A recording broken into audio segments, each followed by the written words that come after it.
Para mí es una frecura lo que yo estoy haciendo en el día de hoy. Yo me considero que sí tuve la oportunidad de empezar a hacer podcast previo a la pandemia, que fue cuando empezó. Yo me disfruto demasiado saber que puedo encontrar la manera de canalizar que alguien se quede con algo. A mí lo que me llama la atención es que no lo ven con amargura. Que mi abuelo ni mucha gente de ese grupo que vivió esas cosas no ve eso con amargura ni con resentimiento. La debilidad de mi papá fue su abuelo. Y es tu debilidad. La mía es mi abuelo. Y yo creo que mi hijo va por ese mismo camino.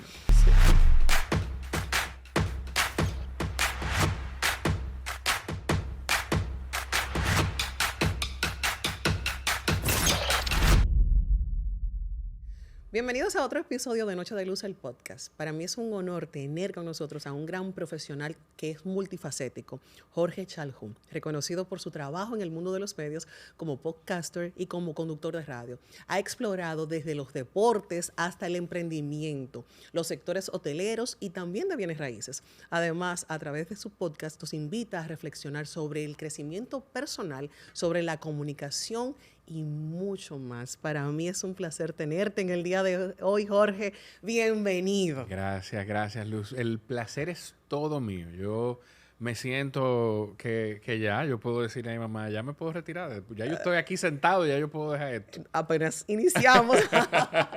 Déjame decirte que hoy tengo aprensión. ¿Por qué? Porque tú eres pionero de los podcasts. Para mí es una frecura lo que yo estoy haciendo en el día de hoy. No. Mira, hay quienes hacen esa declaración.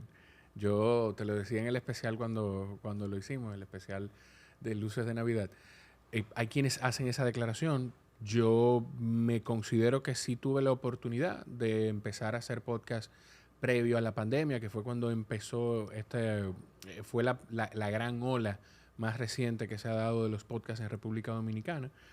Y había ya algunos podcasts, había uno que otro podcast que se estaba haciendo, pero yo lo que sí me atrevo a decir de manera firme es que probablemente soy el más consistente. Que en semana tras semana saca un nuevo episodio, o uno de los más consistentes, que en semana tras semana saca un nuevo episodio, y trato de estar encima de eso, no por el simple hecho de sacar un episodio nuevo cada semana, sino porque la verdad, cuando yo no grabo contenido, cuando yo no hago un episodio de mi podcast, me hace falta. ¿Es tu pasión? Sí, definitivamente. Definitivamente es mi pasión. A pesar de que eres multifacético, porque haces podcast, eres conductor de radio, comentarista deportivo, exploras en el mundo hotelero, has trabajado hasta dentro de la banca. Sí. De todas esas facetas, ¿a quién le atribuyes la versatilidad? Yo no sé en qué momento de mi vida yo abracé la posibilidad de hacer distintas cosas al mismo tiempo. La comunicación regularmente obliga a la gente al pluriempleo. Y yo siempre he tenido, bueno, desde que empecé a trabajar comunicación, pues siempre he tenido un trabajo formal, como yo le llamo, a lo que hago fuera de la comunicación. Porque no le tenías fe a que se podía vivir de la comunicación.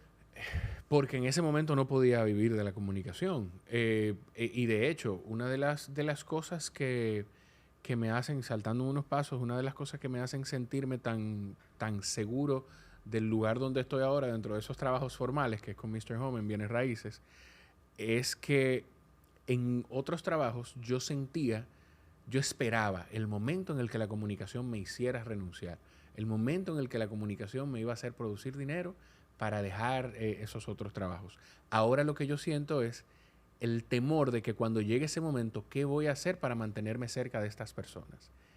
Entonces, esa es una de las formas en las que yo valido cómo me siento. Y hay un término que creo que fue Carolina Santana que me lo enseñó, no lo recuerdo, se llama multipotencialidad. Hay un TED Talk de Emily Wapnick, una canadiense que escribe de hecho sobre eso, y es de abrazar las pasiones que tú tengas. Tú puedes ser comunicadora, pero quizá te gusta la botánica también. O tú puedes ser estilista. Por ahí no me voy. No es tu caso. O puede haber un estilista que además le guste, no sé, cocinar o... Y lo bonito de abrazar la multipotencialidad, de abrazar esas cosas, es que no hay manera de que tú no te lleves algo de una disciplina a la otra. Hubo un momento trabajando en el mundo de los bancos en el que yo trabajé en gestión humana, en recursos humanos, haciendo reclutamiento. Creo que fue en Porque, el Scotiabank. correcto, porque la directora de ese departamento y su mano derecha vieron algo en mí y se me acercaron y me dijeron, mira, tenemos esta posición, creemos que tú puedes hacer. ¿Tú has hecho entrevista alguna de ellos? Bueno, a atletas. O sea, y Es decir, hablamos tú no de tenías una eso. formación para ese puesto. No la tenía, ellos me la brindaron cuando decidieron darme esa oportunidad, pero inevitablemente tú te llevas de esa disciplina que te gusta algo para lo que estás haciendo y de ese oficio que quizá no imaginaste que te iba a gustar, aprendes a encontrar algo que te pueda gustar y algo, cómo tocar ese oficio con tu pasión. O sea, que si algo aprendí quizá en la etapa primaria, antes de entrar a la universidad, es que hay cosas que vienen relacionadas dentro de las carreras y de las profesiones que uno maneja y por eso el tema de la Potencialidad. multipotencialidad.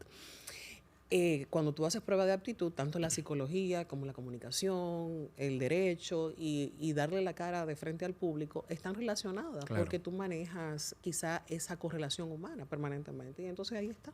Mira, yo lo que no recuerdo con quién es que Bill Gates está obsesionado en un personaje, me parece que es con Picasso. Y Picasso, además de ser pintor, escribía obras de teatro, escribía discursos y hacía otras tantas cosas.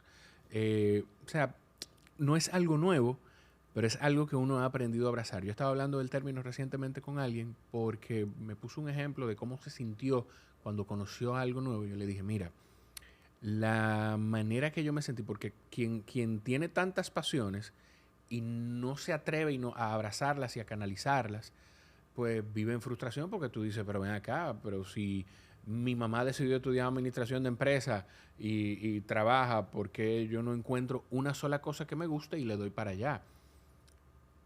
Cuando yo escuché el término y lo empecé a abrazar, yo sentí como cuando tú te caes en unas aguas profundas y buscas el aire, buscas la superficie hasta que la encuentras. Y así me sentí la primera vez que empecé a conocer el término. Y fue ¿Qué liberador. descubriste? Fue liberador. Y aprendí después que personas como mi mamá, que estudiaron administración de empresas Mi y colega, trabajaron entonces, ¿ves?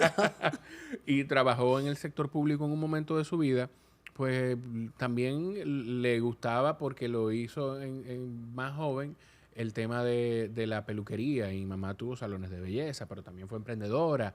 O sea que también dentro de mi familia, pues había personas que simplemente se dejaron meter en el molde que nos tratan de meter a todos, que nos va cortando esos intereses y que nos da la misma forma a todos. O sea, fui aprendiendo eso, de gente que yo veía que quizá eran especialistas, que no es malo ser especialista, tampoco es malo tú decidir querer aprender solo de algo y darle para allá toda la vida a eso, pero gente que yo pensaba que se había dedicado a ser especialista, pues verdaderamente fueron multipotenciales o son multipotenciales que yo no veía porque no tenía ese conocimiento. Bueno, de hecho, tú eres especialista en el área del mercadeo. Yo he trabajado, tengo, ¿cuánto? No sé, debo tener quizá 10 años o un poquito más trabajando temas de mercadeo y sí, yo pudiera decirse de alguna manera que sí. Pudiera decirse que la comunicación dentro de todas esas potencialidades definitivamente y el emprendurismo serían tus grandes pasiones, porque son lo que pone de manifiesto siempre. La comunicación por mucho la comunicación. Yo me disfruto demasiado saber que puedo encontrar la manera de canalizar que alguien se quede con algo, que alguien aprenda algo. Y la comunicación no es nada más estar aquí frente a un micrófono, es desde ejercerla desde dentro de una organización hasta en tus círculos más cercanos. Pero sí, la comunicación definitivamente es mi pasión más grande. Definitivamente, y yo haciendo mi tarea, indagando para conversar contigo. ahí descubrí grandes cosas. Ya de por sí me caía súper bien. Y mi admiración y mi respeto a lo que haces a través de tu trabajo. Pero sin lugar a dudas, tienes un legado intelectual y social heredado de tu familia, tanto tu padre como tu abuelo, Rafael Chalhú Mejía. Sí. Definitivamente la comunicación tenía que venir de ahí. Mira, Dígole yo. Yo creo que sí. Mi abuelo materno siempre le gustó la poesía y escribía. ¿Su nombre? Y, Sergio Juan Mauricio. Falleció en enero del 23. Y escribía, fue profesor, fue director de la Perito aquí. Pero del lado de mi papá, pues sí, mi abuelo, escritor, historiador, político, eh, es es maravilloso tú crecer en un entorno en el que después de adulto, porque lamentablemente uno de pequeño no valora tanto esas cosas, pero después de adulto tú aprecias más las cosas que has vivido y la gente que tú tienes en el entorno. La historia de resiliencia y de amor que tiene mi abuelo, pero que tiene mi abuela también, que Dulce. fue, doña Dulcita. Mami fue, mi abuela, yo le digo mami a mis abuelas y a mis abuelos le digo papi igual.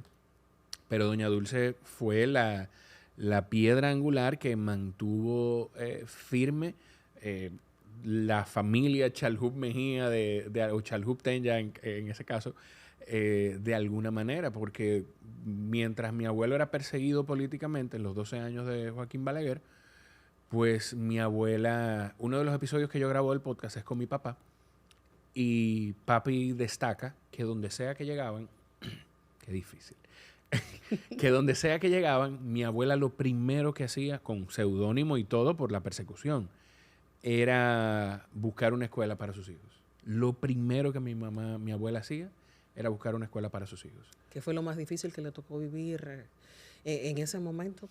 Que afloran lágrimas. Mira, y que te marcan. Que yo haya escuchado de mi abuelo o sea, el maltrato, pues, de ser perseguido y ser hecho preso más de una vez de manera injusta, por persecución política, por defender ideales distintos a los que apostaba el régimen de Balaguer aquí en el país. Pero a mí lo que me llama la atención es que no lo ven con amargura.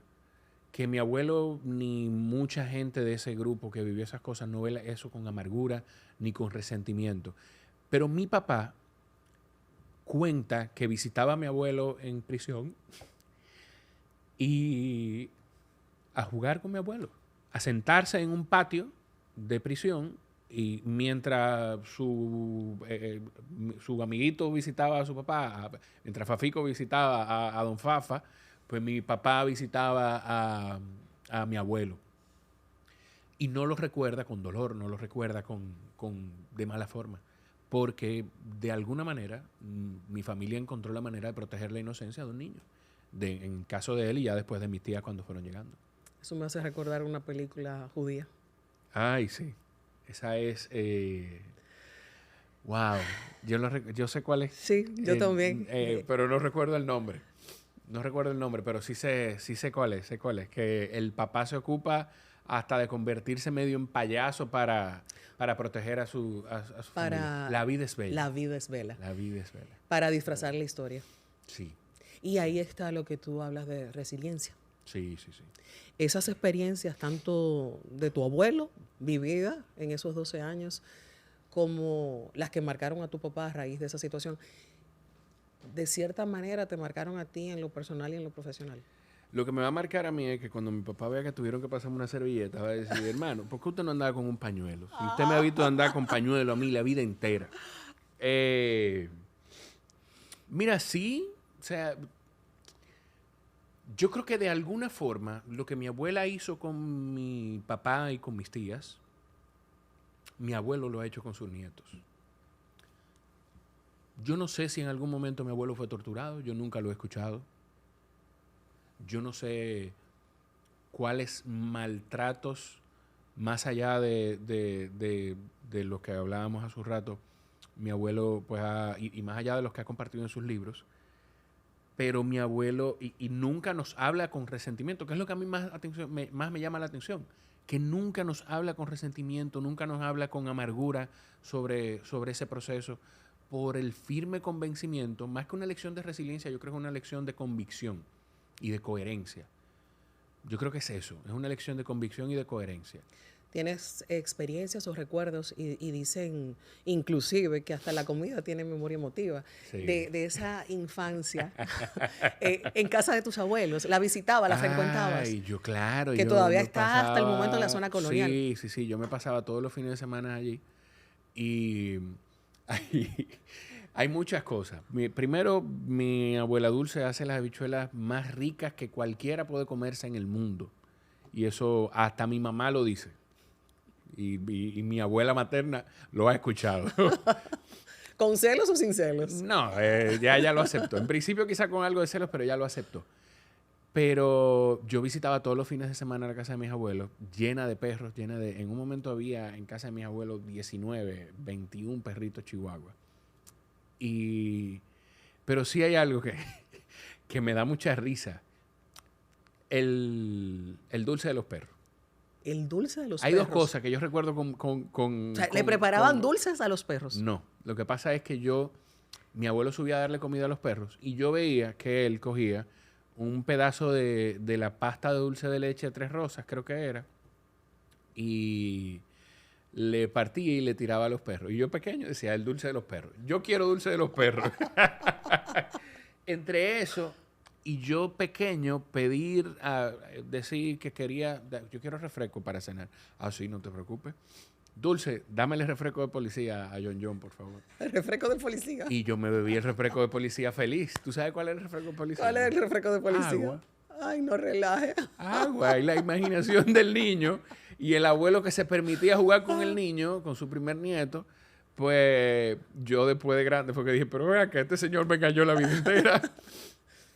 Sí, esas son las cosas que yo recuerdo muy claras en tema de alimentación. Ahora con la vida convulsa y con los múltiples oficios que tú tienes, Sí. te permites el tiempo de pasar y de decirle hola Sí, papi, hola mami. Claro, yo me disfruto muchísimo y si hay llamadas siempre de consulta, cuando yo tengo dudas con algo, esa llamada con mi abuelo va, esa llamada con mi abuela también va. Y sí, yo me trato siempre de darle la vuelta, pues dentro de todas las responsabilidades, pues de no abandonar ese espacio, que es mi casa también, y de que mi hijo tenga esa misma cercanía. Qué difícil. Esto va a ser complejo, porque tú empezaste por aquí. Esto va a ser muy complejo, porque culturalmente, o yo no sé cómo ha pasado esto, la debilidad de mi papá fue su abuelo. Y es tu debilidad. La mía es mi abuelo.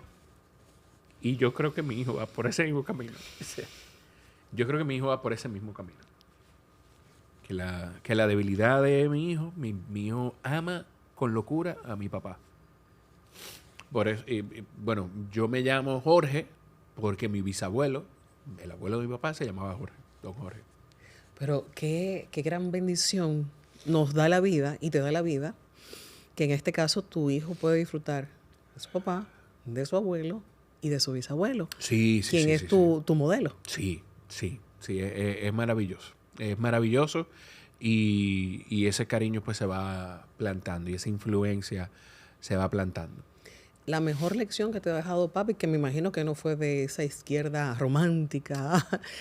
La mejor lección que me ha dejado mi abuelo. Hubo un momento en el que yo le dije que quería escribir un libro. Y cuando le hablé de lo que quería escribir, me dijo, ¿tú de verdad quisieras, si eso es lo único que tú escribes, tú quisieras que fuera eso? Y tú sientes que eso va a dejar algo. Y a partir de ahí yo entendí que lo que sea que yo hiciera, que involucrara exposición, grande o pequeña, tenía que tener un sentido, tenía que aportar algo. Eso para mí, eso me marcó mucho en aquel momento. Y por eso cualquier proyecto en el que yo me embarco, pues trato, si está en mi control, trato no, busco y entiendo que lo he conseguido, si está en mi control, que se quede algo, que quien sea que consuma un contenido que yo trabajé, en el caso del podcast, pues se quede con algo. Y es por eso que me enseñó mi abuelo. Sin dudas, ya tú tienes un camino trillado dentro de lo que es la comunicación y dentro de lo que es este mundo de los podcasts. Y te ha tocado sentarte con diferentes tipos de personalidades. Y yo creo que cada uno de tus podcasts siempre tienen esa esencia de lo que tú quieres transmitir y es dejar un legado. ¿Qué te dice él de lo que estás haciendo? ¿Has tenido la oportunidad de ponderar que se siente orgulloso? No vamos a pasar la entrevista entera llorando. Yo llorando, ¿viste? Mira,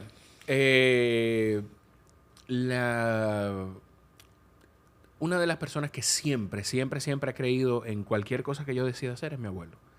O sea que yo no recuerdo verdaderamente si él me ha dicho que se siente orgulloso de este trabajo, pero también siento la tranquilidad y la certeza de que no es necesario que me lo diga. O sea que yo he grabado un par de episodios con él, tengo pendiente de grabar otro, que van a servir de alguna manera hasta de documento para que cuando mi hijo crezca, pues tenga ese registro histórico. Y pues la verdad, yo siento que eso. Él sí se siente muy feliz y muy orgulloso cuando alguien le hace el comentario. Alguien le dice, como me pasaba a mí en la mayor parte de mi vida me ha pasado, de que tú eres nieto de Chalhut Mejía, pues a él le ha pasado ya, que para mí es bellísimo, usted es familia de Jorge Chalhut, y eso es bellísimo. Qué lindo. Este es el momento donde yo quisiera tenerte en Noche de Luz y tener sí, yo aquí no hay pausa. no la pausa. El BTR de yo tener a don Rafael diciéndote lo orgulloso que él está de ti. No podemos, no hay forma. Ahí sí habría que terminar la grabación temprano.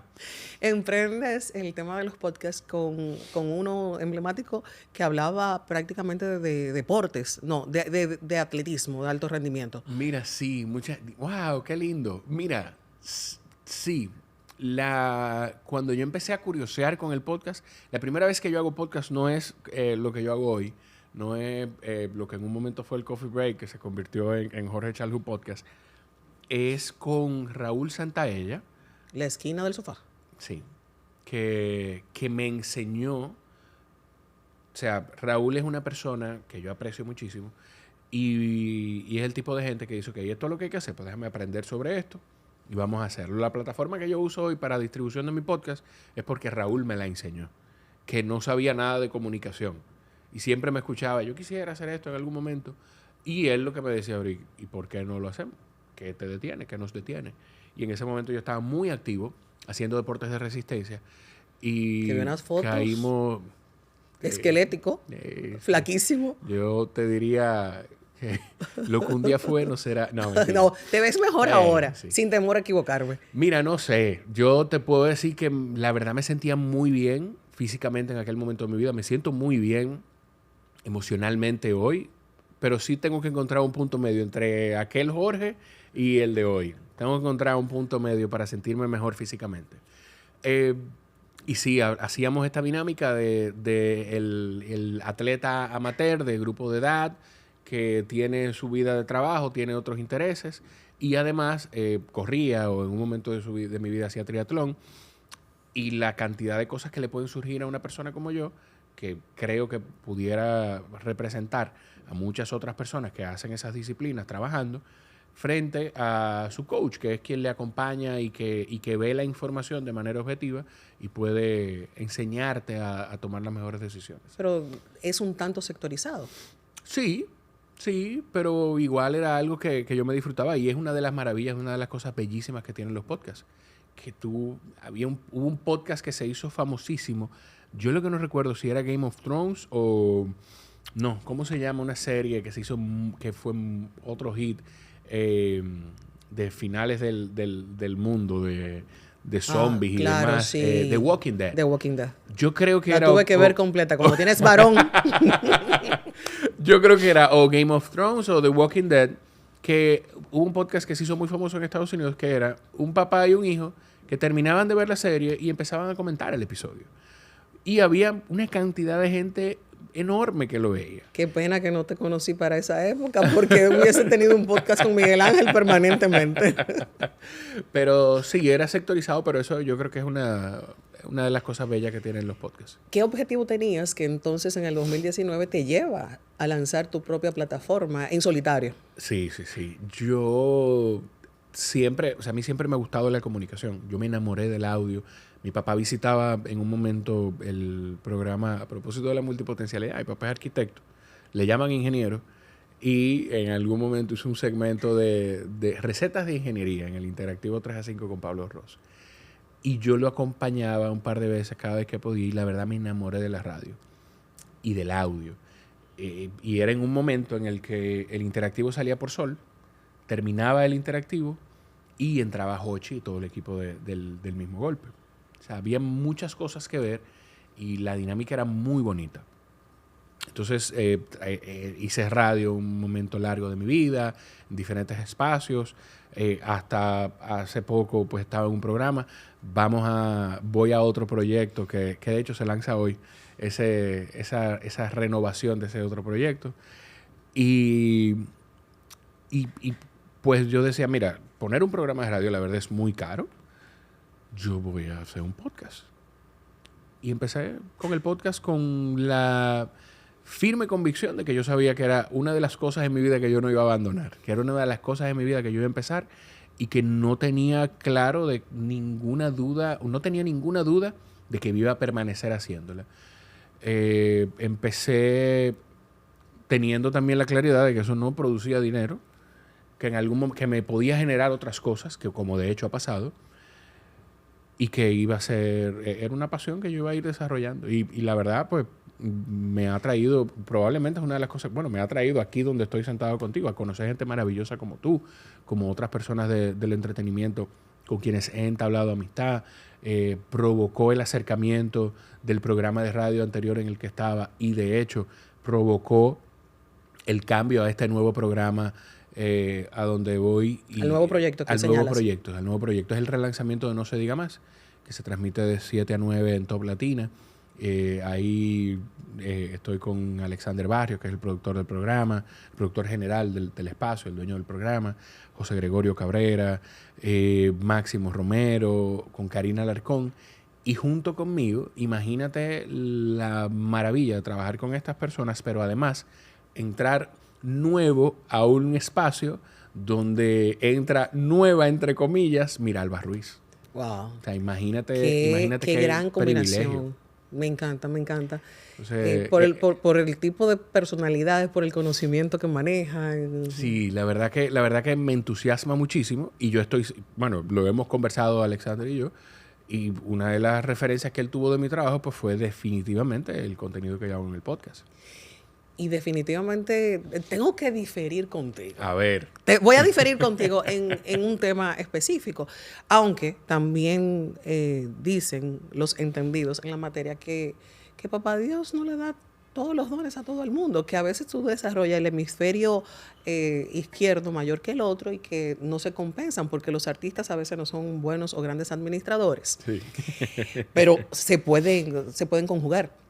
No entiendo por qué tú no le sacas dinero al podcast. No, en aquel momento, pues definitivamente era algo nuevo y... Pero ahora sí, Jorge. Sí, y eso de hecho, mucha gente veía mal el tema de que figuras del entretenimiento que venían con carrera de medios tradicionales entraran a este mundo, pero una de las razones principales por las que las marcas han volteado a ver a los podcasts, además de que por el contenido maravilloso que se hace de diferentes renglones, desde videojuegos hasta conversaciones, hasta política, hasta deportes, o sea, de todo. Pero una de las grandes razones es que figuras del entretenimiento en medios tradicionales han volteado al tema de los podcasts. Entonces sí, también ha sido un descuido importante de mi parte, que se está corrigiendo, que se está corrigiendo y que se está trabajando. Claro que sí, que hoy en día pues, se puede vivir de este trabajo. Sí, a buscar la vía, la manera y quizá la gente idónea para que lo comercialice. Sí, también, claro que sí. Definitivamente vemos dentro de los medios de comunicación que aflora el sensacionalismo y tú no has tenido que recurrir a eso para posicionar lo que haces y posicionar tu marca personal. Mira, no me ha pasado, no me ha pasado ni siquiera por la mente. Tampoco mis conversaciones se prestan para eso. Yo hay de todo y yo entiendo que hay una cosa que yo sí no entiendo de todo esto. Es la gran parte de la gente que se queja, pero que cuando se queja no entiende que está promoviendo eso, que entiende que no debe ser promovido. No sé si me di a entender. No. Es decir, desglósamelo. Imagínate la cantidad de medios que titulan cuando Ya, te entendí. hay algún escándalo o se provoca algún escándalo para promover un contenido. Nos quejamos, pero lo promovemos. Carajo. O sea, eso es lo que estamos haciendo, es promoviéndolo. Visibilizándolo. Exacto. Entonces, ¿por qué no apuntar a promover las cosas que tú entiendes que sí deberían ser promovidas? Entonces, eso sí yo no lo entiendo. Y respeto y defendería pues también el derecho que tiene todo el mundo de comunicar lo que desea y lo que entienda. Son importantes los números, pero tú has apostado sin duda a la calidad. ¿Cómo te has podido posicionar? ¿O cuál ha sido la magia? Yo creo que el posicionarme tiene mucho que ver con las personas que me han prestado su tiempo, tiene mucho que ver con la consistencia y tiene mucho que ver con que yo lo que hago es sentarme a escuchar a la gente. Hay dos cosas que yo hago en el podcast y las hablaba ayer con un invitado. Es que yo me siento a escucharte, es una conversación, pero el 90% del contenido va a ser el invitado hablando. Yo me siento a escucharte y abrazo mi ignorancia. Yo no voy a pararme a hacer una pose de que yo sé algo que no sé. Si yo no te entendí con algo, si tú dijiste un término que pudiera ser normal dentro de tu industria o dentro de tu área de trabajo, mira, pero la verdad tú me puedes explicar de qué se trata eso. Porque yo entiendo que así como me está pasando a mí, a las personas que estén escuchando o viéndolo pudiera estarle pasando. Entonces, ¿a quién no le gusta que lo escuchen y a quién no le gusta sentir que está enseñando algo? Yo creo que eso ha jugado un rol importante y verdaderamente, pues yo he saboreado, porque la verdad que esto sí puedo celebrarlo, la calidad de mi comunidad. Yo he saboreado la calidad de mi comunidad. Yo he saboreado el poder decirle a un invitado, habla tranquilo, que la gente que consume este contenido no va a juzgar nada de lo que tú estás diciendo, no te va a malinterpretar y aquí no se va a cortar un clip para que quede como no es. O sea, para que sea sensacionalista, no para va a pasar. El titular. No va a pasar. Tú sabes que obviamente yo a la hora de sentarme contigo, yo tenía que hacer mi tarea y me senté también. Mira, hazme el favor. Claro. Hazme el favor. Entonces me di cuenta de esa magia precisamente, de que el mundo se muere por sentirse escuchado y de tus silencios para lograr... Sí, esa conexión. Y yo, de hecho, iba a empezar a conversar contigo haciendo silencio. Eso es piache. Mira, la verdad que no todo el mundo nota eso. Yo lo he comentado un par de veces, pero es valiosísimo, es poderosísimo. El silencio es poderosísimo. Y más en una conversación cuando tiene algo de profundidad, es poderosísimo porque le da el espacio a la otra persona a no cerrar la idea que llevaba y a seguir ampliándola. O simplemente la otra persona decide llenar el espacio como pueda y regularmente lo que viene después de un silencio bien utilizado es oro, es maravilloso. La gente suele extenderse a decir cosas que después que la dice, tú sabes que yo no había dicho eso nunca antes. Me pasa mucho, pero no lo voy a usar contigo ahora, más adelante en esta conversación. Pero no ahora porque sería un truco revelador bastante rápido. ¿Cuál ha sido quizás esa entrevista más reveladora que has tenido? Aprovechando esos espacios. Wow. Mira, a mí, bueno, esto es muy egoísta lo que voy a decir.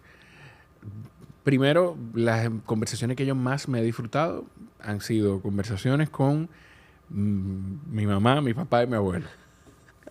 Porque nos dio permiso, por ejemplo, con mi mamá, me dio el permiso y la oportunidad. Uno no se sienta a tener conversaciones profundas con sus padres. Eso no pasa. Uno no dice intencionalmente, hablemos, yo quiero hablar y entender cómo tú llegaste a pensar de la manera que tú piensas y a hacer las cosas que has hecho. Uno no tiene esas conversaciones con sus padres, que ojalá se puedan tener. Y esa conversación me dio espacio para dejar establecidas muchas cosas con mami, que es, así como yo te puedo decir que mi abuelo es mi debilidad, mami tiene que ser la persona que yo más admiro del mundo.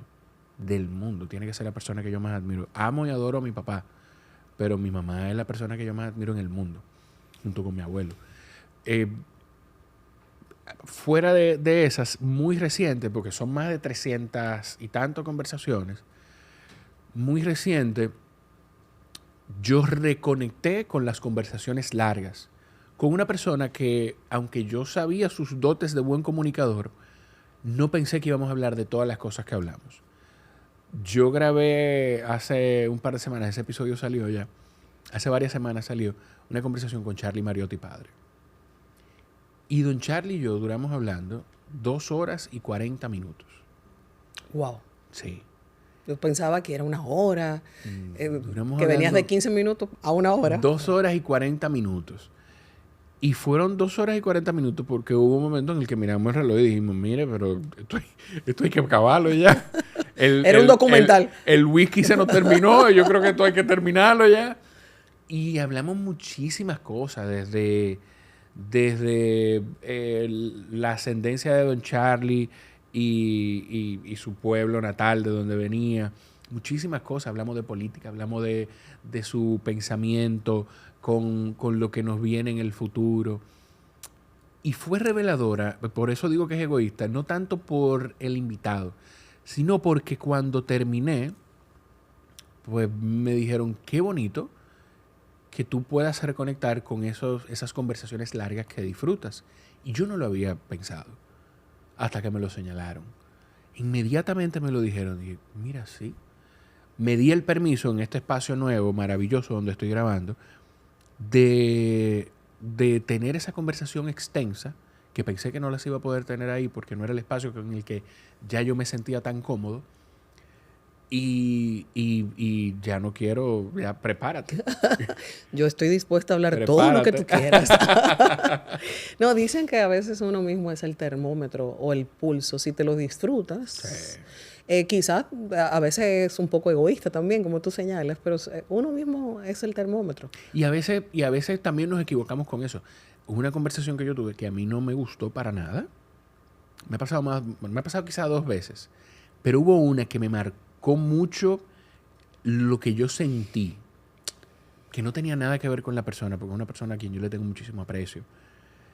Pero la conversación terminó y yo edité el episodio y lo publiqué y yo no conecté con la conversación. Y sin embargo, vinieron muchísimos comentarios, muchos comentarios positivos, muchos comentarios de qué bueno que esta persona habló de esto, qué bueno que se tocó este tema, qué interesante, qué bonito.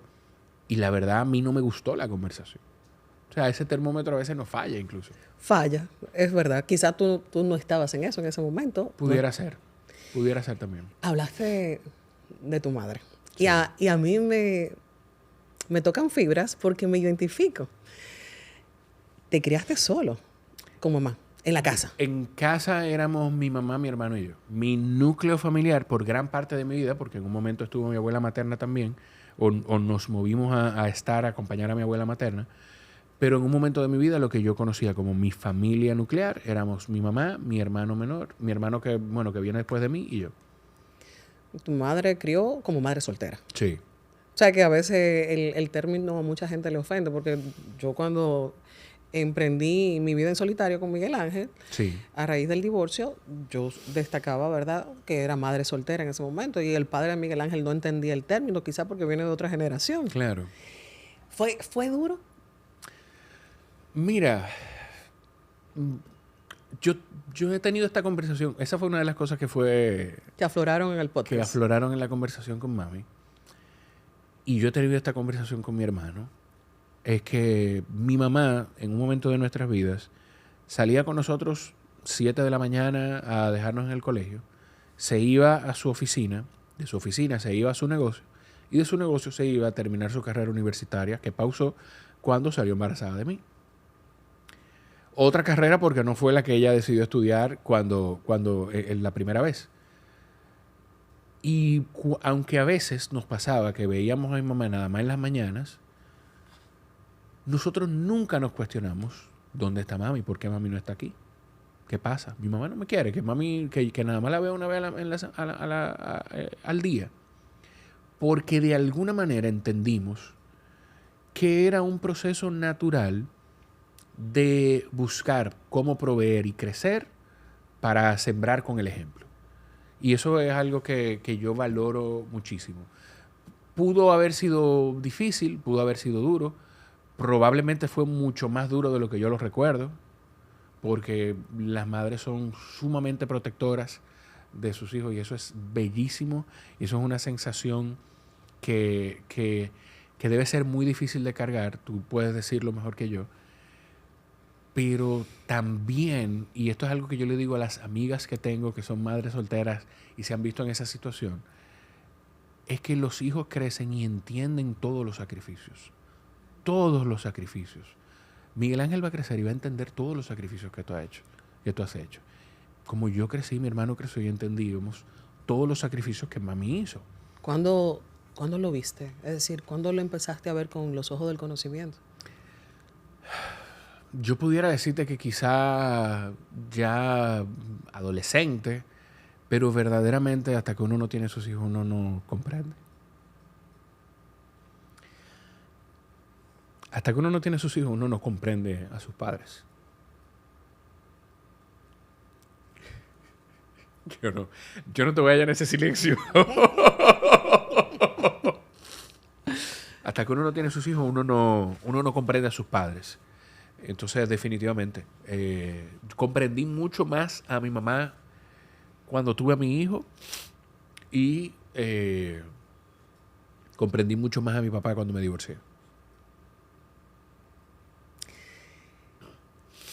¿Tuviste temor al divorciarte para no replicar lo mismo? Sí, claro. Claro que sí. Claro que sí. Y de hecho hubo un momento de mi vida en el que no sin necesidad porque era una oportunidad de crecer, pero puse a mi hijo en la situación en la que yo estuve, porque cuando mi hijo tuvo 3 años, pues a mí se me presenta una oportunidad de irme a una gerencia en una cadena de hoteles en Punta Cana, una cadena de hoteles internacional, y me tengo que ir y expongo a mi hijo a que vea a su papá los fines de semana nada más, como me pasaba en un momento de mi vida. O sea que sí, que sentí temor al divorciarme, a pasar por ese proceso, pero también entendía que al final los adultos tomamos las decisiones que entendemos que van a ser mejor para el futuro de nuestros hijos. Tomaste una decisión siendo un hombre muy joven. Es decir, te casaste joven y tomas la decisión de separarte joven. Dicen que esta generación no aguanta, porque en otra época los matrimonios tradicionales duraban toda la vida. Sí. ¿Por qué te divorcias? En otra época, esto es una respuesta completamente divorciada de lo que tú me estás preguntando. Porque empecé a decirle y dije, espérate, para que eso no se vaya a malinterpretar. Pero en otra época, hablando del tema de las generaciones, en otra época las mujeres hasta maltratos aguantaban para mantener esa relación, para no perder el estatus. Vivíamos en una sociedad en que la mujer era valorada por con quien estaba casada en los círculos sociales. Entonces no vivimos, yo creo que obedece mucho a eso. Sí hay definitivamente, hay una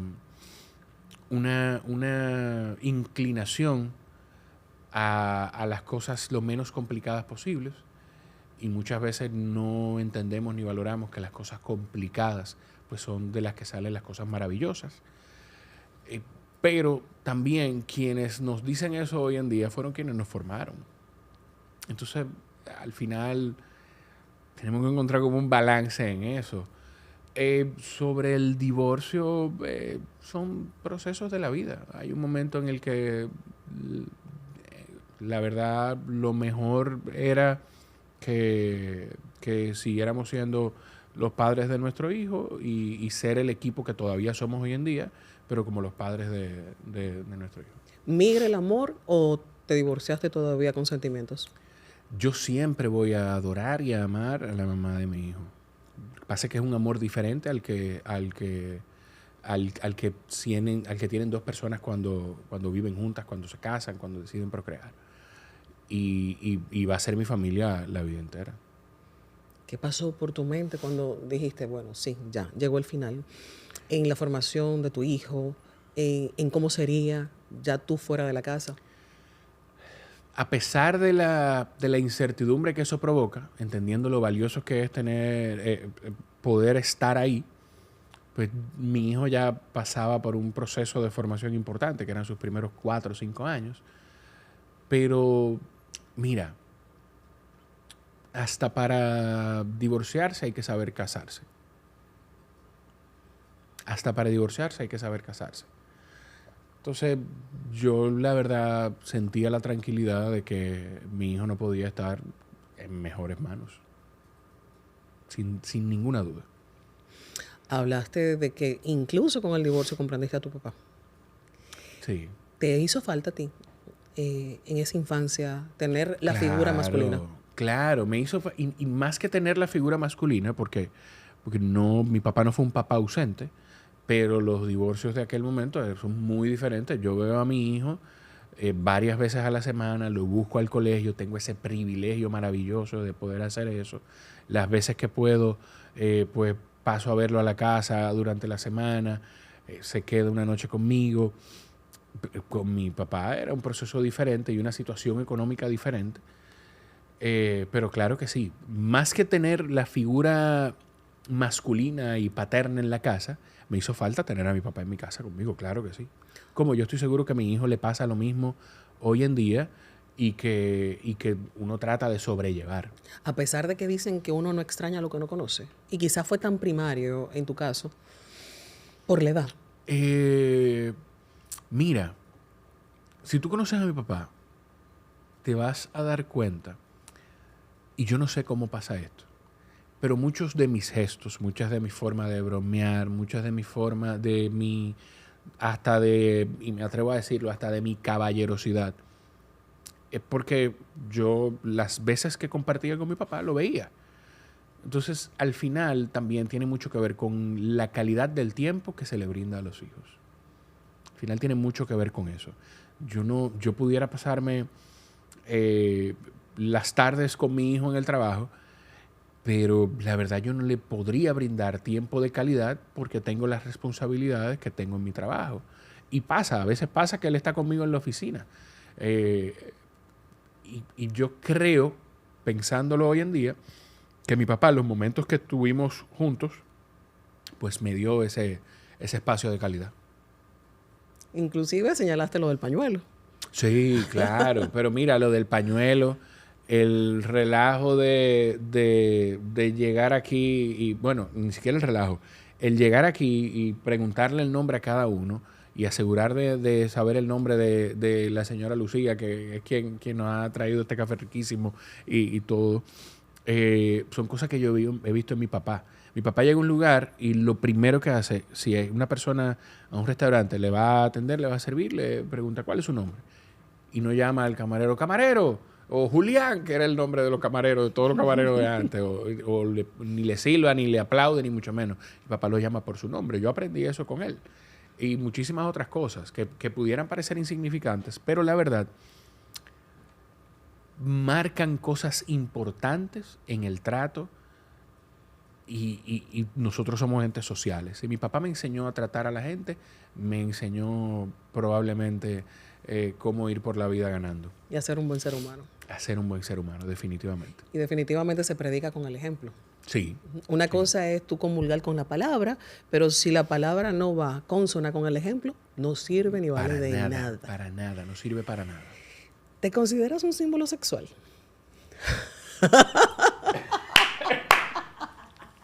Perdón. No sé por qué sabía que te iba a pasar justamente eso. No, no, para nada. No. Tú estás consciente que te has convertido en un símbolo sexual. No, pero enséñame esos mensajes. ¿A quién es que le escriben? ¿Con quién? Digo, curiosidad, ¿eh? Solo curiosidad. Los tiempos han cambiado. A ver. Te enamoran las mujeres. Debiste venir. Qué bueno que no viniste. Mira, no, o sea, lo que pasa es que yo he sido pariguayo mi vida entera. O sea. Yo no me doy cuenta. Sí, no, sí. Concéntrate. Mira, Focalízate. yo no me doy cuenta. Para que yo me dé cuenta, tiene que ser una cosa demasiado evidente. Yo pudiera decir que ha pasado. Ha pasado, pero no es una cosa de que todos los días me llegue un DM o que alguien me dice algo. No. Puede que haya pasado en algún momento, pero no. Nunca una mujer te ha dicho, Jorge, quisiera invitarte a cenar. Me han invitado a tomar. Poco a poco la verdad aflora, va cayendo. Pero, no, fíjate que te dije, ha pasado. Ajá. Ha pasado, pero no de manera consistente. No. ¿Cómo lo has tomado tú? Es un halago bellísimo. ¿O tienes una formación machista? No creo. Yo iba a decir, formado por mujeres es muy difícil, pero igual, o sea, puede pasar. Pero yo soy un halago maravilloso y bellísimo. Soy un halago bellísimo. Y mira, soy tan poco machista que casi siempre... Bueno, casi siempre no, porque tampoco de nuevo, no pasa con tanta frecuencia.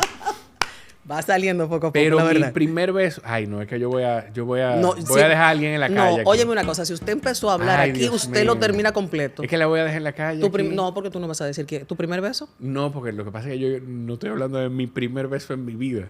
Ok. No, bueno, ok. ¿Te pasó una situación? Me pasó una situación en la que, al parecer, yo, de nuevo, he sido pariguayo mi vida entera. Fui mucho más pariguayo de lo habitual y la muchacha se desesperó. ¿Y te besó? Terminó besando ella a mí. ¿De qué nacionalidad es?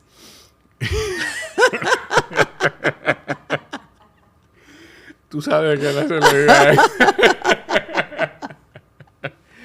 es. ¿Cómo que se llama la canción nueva de Raguayana?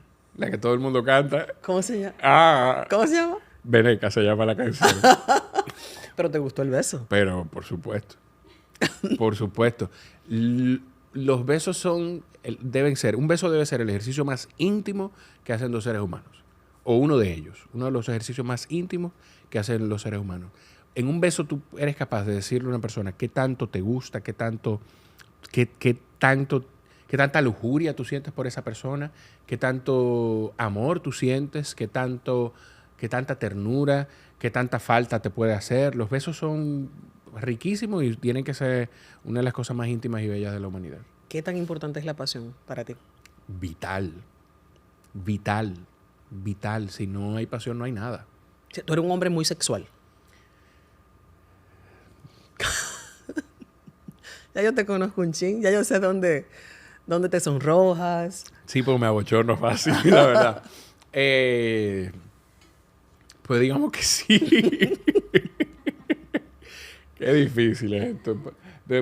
Yo no le voy a permitir a mi abuelo que vea esto. No. Tu abuelo lo va a ver. De la A a la Z. Seguro que yo sí. me voy a encargar de enviárselo. Dios y a Doña mío. Dulce también. Ay, Dios mío. Pero sí. Pero espérate, tú estás aquí, tú eres la tercera generación y ellos no estaban leyendo. No, pero por favor. No, el camarada Rafael encontró el momento dentro de la persecución y la represión, encontraron momentos de pasión. A decir que no te avergüences por tu abuelo y sigue conversando. De hecho, yo voy a cometer una indiscreción grandísima aquí. Yo estoy casi seguro que hay una de mis tías que fue concebida en la clandestinidad. Tú hiciste el cálculo. Yo estoy casi seguro que sí. Estoy casi seguro. Mira, esa es una conversación que me falta tener en el podcast con mi abuela. Que va a ser una cosa maravillosa. De 4 horas y media probablemente va a ser. Pero sí. Pero lo que tú dices, quedan como memorias históricas. Sí. Y de referente para las futuras generaciones. Y además, es muy fácil identificarse con un nieto hablando con su abuela. Y quién sabe a quién uno motiva. Que de hecho me ha pasado en el podcast que son mensajes bellísimos de gente que me escribe y me dice, mira, por tu conversación con tu papá me motivó a acercarme al mío. Eso es poderosísimo, eso es bellísimo. Y que una gente, que el contenido tenga ese efecto en alguien y que esa persona tome acción y que además se tome el tiempo de compartírmelo. Uf, maravilloso. Tú sabes que también la comunidad LGBT es loca contigo. No sabía. Te lo juro, tengo varios amigos. Ay, yo tengo a Jorge de invitado. ¿Cómo? ¿En serio? Ay, tú sabes que él no es calvo, de verdad, que él se rapa la cabeza a propósito. Bueno. Pero es verdad, yo me rapo la cabeza. ¿Por qué te la rapas? Me gusta. Venga, a ver, dame tu mano. Dios mío, dame las manos.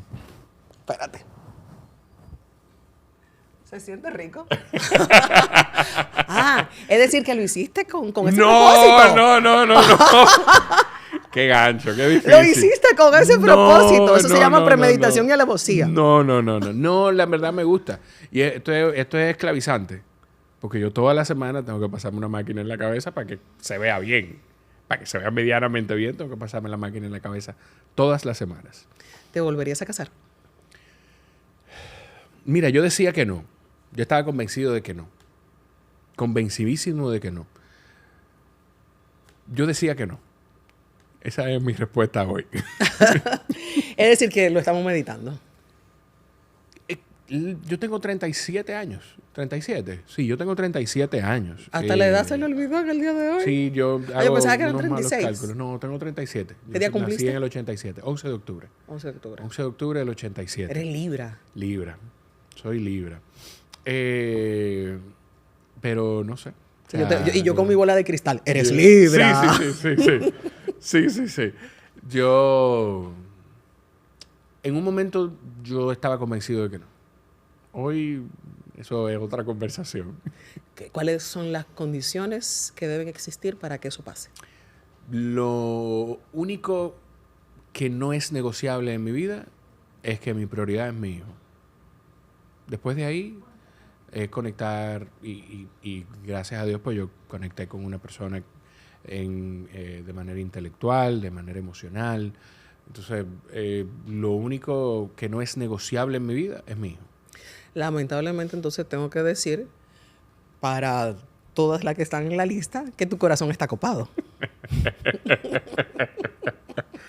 Ay, qué difícil. Yo no sé si eso fue una pregunta o una declaración. No, te estoy preguntando adicional a Mira, eso. tú sabes que yo no recuerdo si brindamos en el aire, pudiéramos brindar ahora. Mira, él está sacándome el cuerpo. Salud.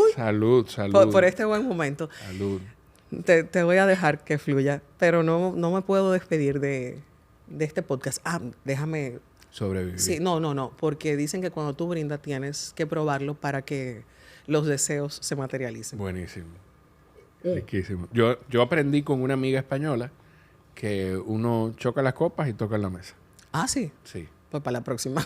Uno choca la copa y toca la mesa de esa... Cristina Cancheva se llama. Un abrazo para Cristina. Me voy a encargar de que le llegue esto. No, y Cristina debe tener muy amplia cultura del vino. Sí. Así que te hacemos caso, Cristina. No, viniendo de tu formación intelectual, social, política, ¿has pensado incursionar en esas redes políticas? ¿O está en tu norte? Mira, no lo sé. No, o sea, no lo sé, no lo descarto. Ya, digámoslo de esa manera. No lo descarto porque la verdad es que todos jugamos un rol. Mi rol hoy en día es, pues, desde la comunicación, tener conversaciones profundas en muchas ocasiones con políticos que le dé la oportunidad a la gente verdaderamente de entender cómo piensan. Yo no sé si en algún día, en algún momento de mi vida, mi rol sea estar del otro lado. Pero sí te puedo garantizar que en mi cabeza, si eso llegase a pasar, pues yo no dejaría este espacio. Yo no... igual, así como mi hijo no es negociable, es probable que el podcast no sea negociable tampoco. A mí es uno de los proyectos más maravillosos que he tenido en mi vida, pero si llego a dar ese salto, pues sería natural al final. Mi abuelo es político y Totalmente. Y es natural que uno sienta esa inclinación cuando siente la vocación de que el país crezca y que el país siga de alguna manera avanzando y desarrollándose por el camino ¿Te correcto. visualiza desde una posición específica? No, no lo sé. La verdad, lo que sea que haga, si llega a pasar, tiene que ser desde un lugar en el que yo sepa que puedo aportar de alguna manera. ¿Cuál es la palabra de hoy? Multipotencialidad. O Multipotencialidad. multipotencial puede ser. Bueno, y definitivamente no hay que dejar una cosa por la otra. Así es. Jorge, me quedo corta. Hubiese querido que duráramos las 2 horas. Me cediste 3. Es decir, que todavía te tengo para mí. Pero gracias. Gracias por esta maravillosa conversación. Gracias porque los sentimientos están a flor de piel y no te cohibes para ello. Imposible. Yo creo que todos los seres humanos deberíamos estar cerca de esa sensibilidad. A mí yo soy muy llorón, y yo lo digo a boca llena, no me avergüenza, porque de alguna manera las lágrimas limpian el alma. Entonces, gracias a ti de verdad, ha sido una conversación maravillosa, yo me la he disfrutado muchísimo, y ya después que la vea tranquilo, miraré si puedo cantar victoria y decir que sobreviví o no. Sobreviviste, pero mira, se me siguen ocurriendo cosas. Películas que te hacen llorar Películas que me hacen o que llorar. recomiendes. Uy, mira, yo vi reciente, hay una, yo no recuerdo, wow, qué bueno que estamos aquí, lo siento. ¿Cómo se llama, Saray? Hay una película en Netflix que habla de los movimientos estudiantiles que se formaron en Venezuela. Tiene el nombre del Simón. Simón es una película a propósito de todo lo que estamos viendo hoy en día.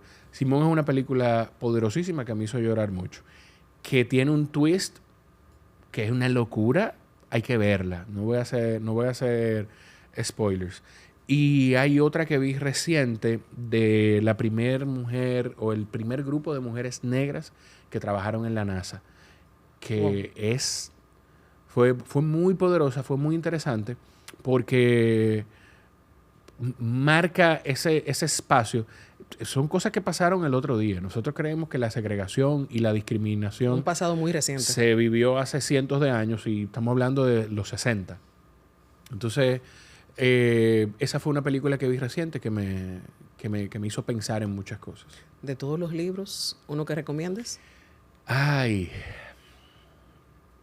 si alguien tiene la curiosidad de empezar a buscar información de filosofía, hay un autor que se llama Ryan Holiday que escribe sobre estoicismo, que es bellísimo. Él tiene un libro que se llama Estoicismo Cotidiano, Daily Stoic, que son pensamientos estoicos diarios y los lleva a situaciones de la cotidianidad. Y la manera de él escribir todos sus otros libros es de contarte historias de aquellos estoicos y llevarlas a la realidad de hoy en día, a figuras grandes de la historia, del deporte, del entretenimiento, que tienen esas prácticas. Ryan Holiday se llama el autor, y me terminé de leer muy reciente el libro de Saúl Elvidres de Sobreviviendo al siglo XXI, que es Chomsky y Mujica. El encuentro de Noam Chomsky y de Pepe Mujica en su granja, en su finca, en su casa en Uruguay. Es todo un fin de semana donde este autor junta a estas personas. Política. Y Ahí está. Ay, Dios mío. Y los pone. Imagínate sentar a estos dos seres humanos, que uno es el pensador contemporáneo más importante de las últimas décadas y el político con mayor aceptación y mayor reconocimiento, y yo diría que uno de los socialistas más aterrizados que tiene la humanidad hoy en día, o que tenemos hasta el momento, porque está muy enfermo don Pepe. Y ver la manera de pensar de Pepe Mujica, leerlo, es bellísimo. Bueno, tiene grandes detractores también. Sí, tiene grandes detractores, pero la verdad al final es tomar y dejar. Hasta los detractores deberían leérselo. Un país por visitar y un sueño por cumplir. Y ahí sí te voy a despedir. Un país por visitar. Wow. Turquía podría ser. El Líbano. Mi familia yo soy de ascendencia libanesa. El Líbano, Alemania. O sea, hay muchísimos lugares por visitar. Y un sueño por cumplir. Mira, yo te diría que al final mi mayor sueño es ver a mi hijo crecer en el ser humano que yo entiendo que su mamá y yo y toda la familia estamos formando. Ese definitivamente es mi mayor sueño. Ver a mi hijo mantenerse por el camino que lleva y verlo alcanzar a él sus sueños. Qué lindo. Ya. De forma mágica, redondeaste esta conversación. Gracias, Luz. Creo que eso es lo que sueña todo padre. Seguro que sí. Y yo que estoy en víspera de celebrar los 15 años del mío, créeme que te comprendo perfectamente. Uno sueña con tener o conformar de manera integral a un ser humano honesto, claro, bueno, y que sea un ente social bueno para la sociedad. Entregar seres humanos potables para la sociedad, que aporten y que respeten a los demás. Son lo mejor. Gracias, Jorge. Un placer. Espero que ustedes hayan disfrutado tanto como yo esta entrega de Noche de Luz, el podcast. A tu salud con el chin que nos queda. Gracias.